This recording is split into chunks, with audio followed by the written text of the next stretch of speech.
Greetings, everyone. It is I, the mighty Haysoos. I am back with One Piece, chapter 1086, The Five Elders. So, as we see we have a lovely cover spread today, based on a reader's request, Chopper and a cat crossing a rainbow reflected in a puddle, and we see the whole Straw Hat gang, except Zoro and Jinbei. We see Luffy, Usopp, Robin, Brook, Chopper, Sanji, Nami, and Frankie, who's riding a bike through some puddles. And we see Chopper and a cat walking through a rainbow in a puddle. And I think it's quite a wholesome scene, honestly. It's so cute.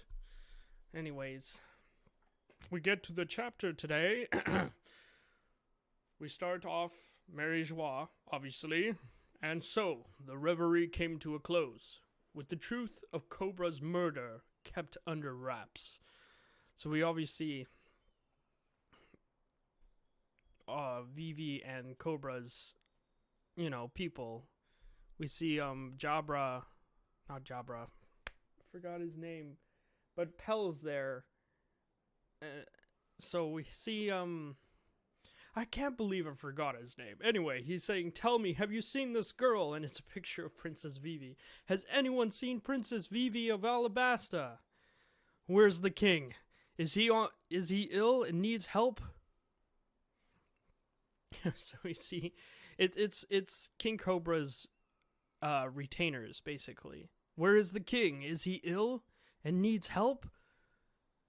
And then obviously, while on the ships taking the various royals home, a number of stowaways kept their heads low. It's Vivi and Wapple. "Hey, which country ship is this? It belongs to the Aegis Kingdom." "The Aegis Kingdom, it's Aegis's ship, Morgan's." "Got it. We'll bring the office to the ship under the guise of reporting, and you need to slip under their noses to hop aboard. I appreciate this." "Hey, you're a king fleeing from it for his life. That's big news. I can't wait to dig into this." Obviously, it's Big Morgan's airship. "Well, what did you see, Wapple?" I can't say. Least of all, go back to your own ship." "I can't. Those people who were CP0. If I go back to join the others, they'll just abduct me again." "Let me use this transponder snail. I need to get in touch with my father. He's a worrywart." "Don't. Trust me, that's the last thing you want to do."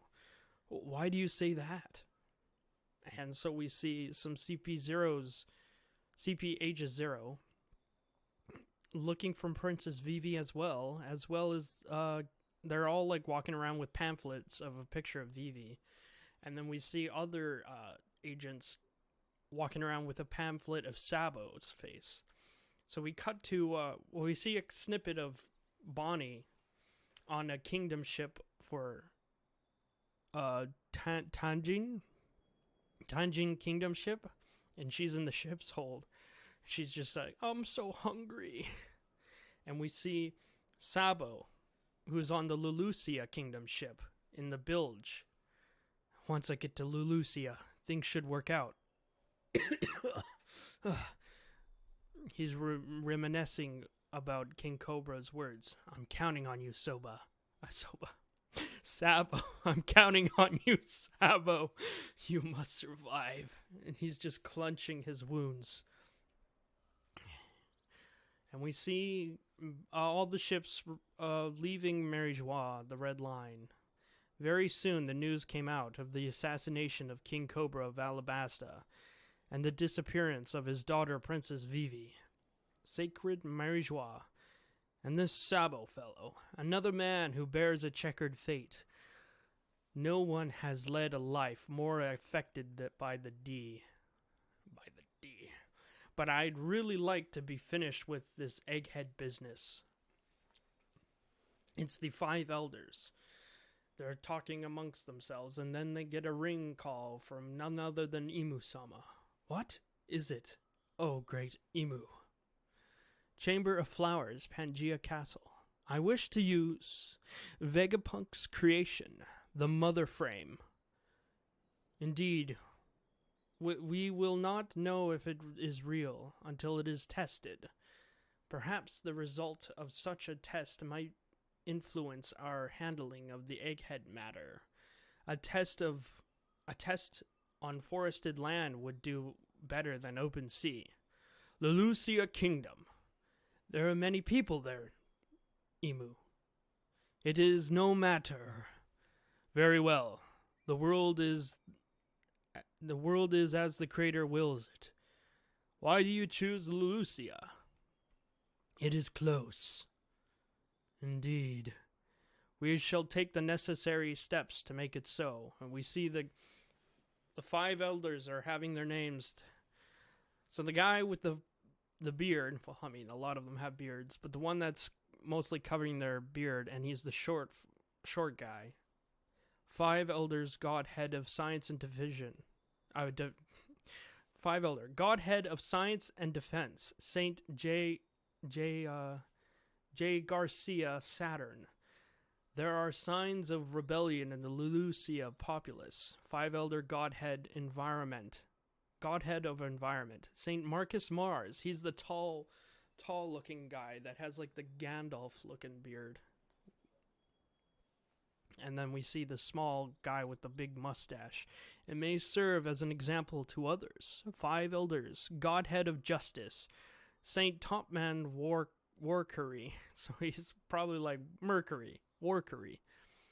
And if we use the power, if we could use its power freely, it's the guy who's bald and he has a samurai sword. Saint Ethan Barron v. Nusajuro.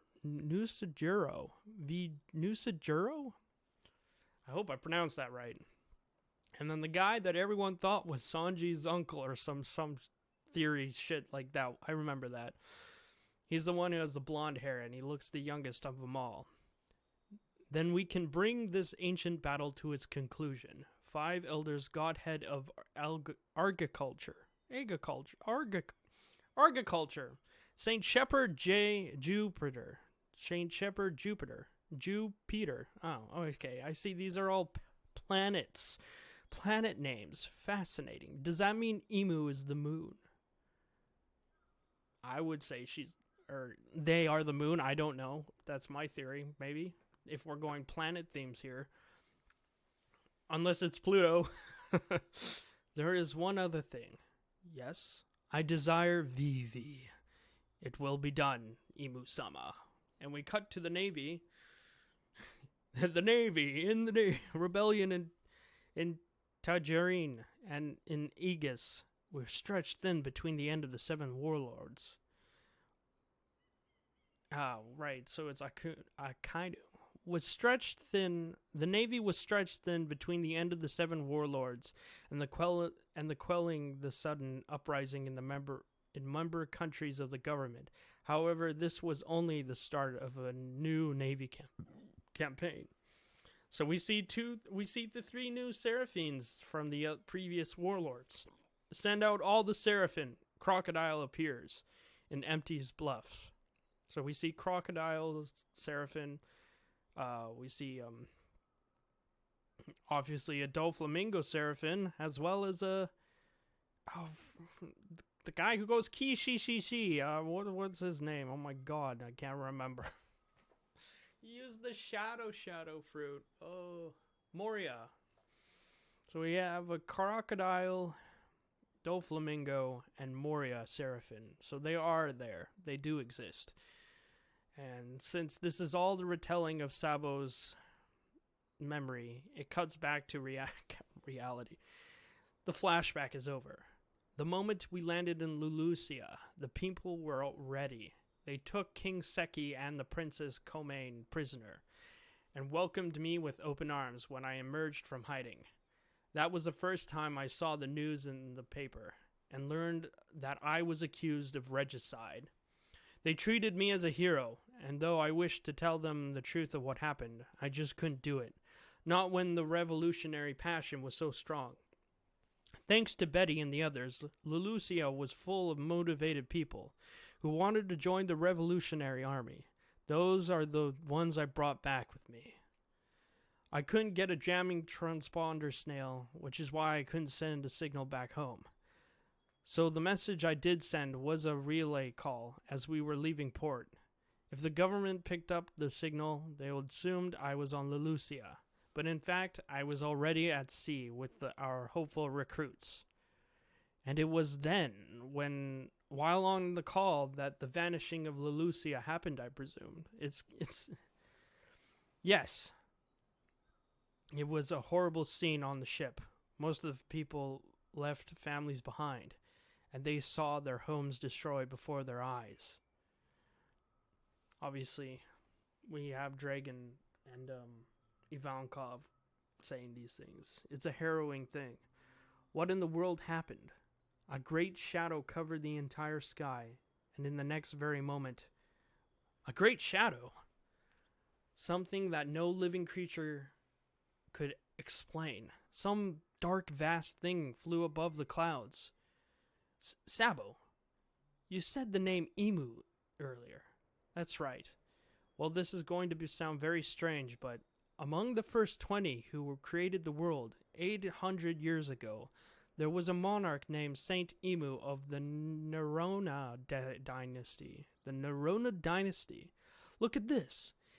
It said that the means to create everlasting life exists in this world. Well, someone had to have it proved it. Wait, what?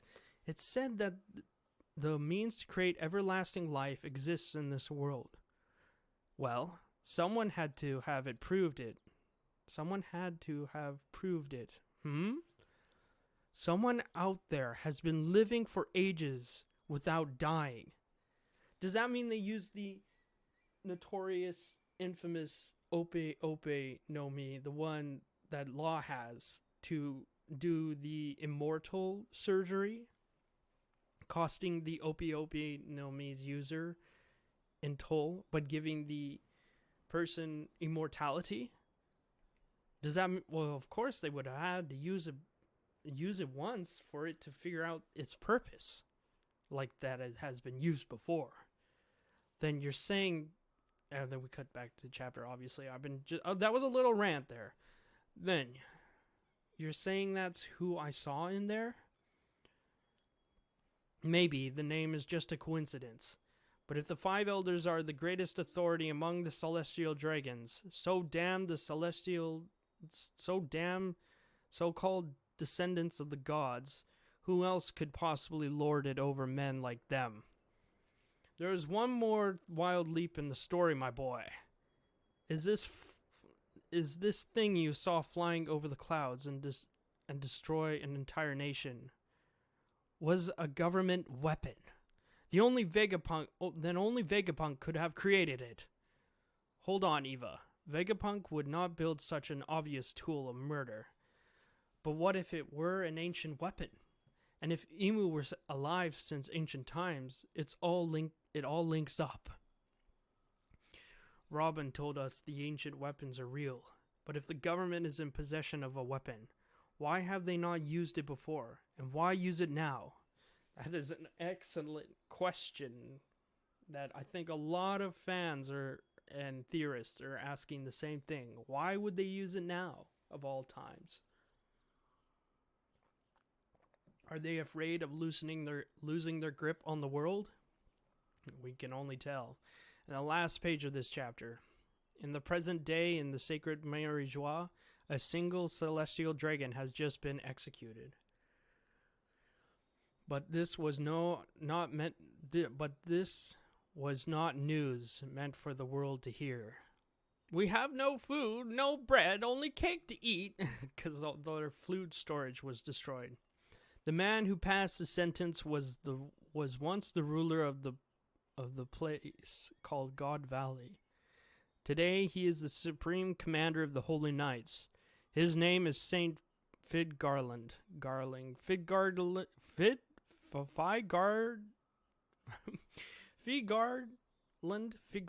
Garling. That's a tongue twister if I ever heard it. The man he had executed for protecting the fishmen was Saint Don Quixote Mosgard. Oh no, Mosgard's dead. Oh my god. In this panel, it shows him like what it looks like he was crucified. Standing up for subhuman scum. And you sink even lower. To be continued. And this guy, Figardland Garling, the way his hair looks is, well, it's the shape of a crescent moon. So, and he just holds one saber. It's quite the character. And that's the end of the chapter. And I heard stuff about Oda taking a 5-week break because he has getting eye surgery.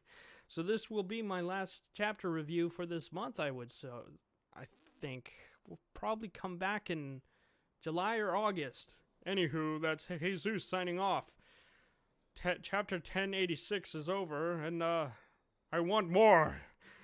But I hope Oda takes a great break, and I'll see you again someday. Goodbye.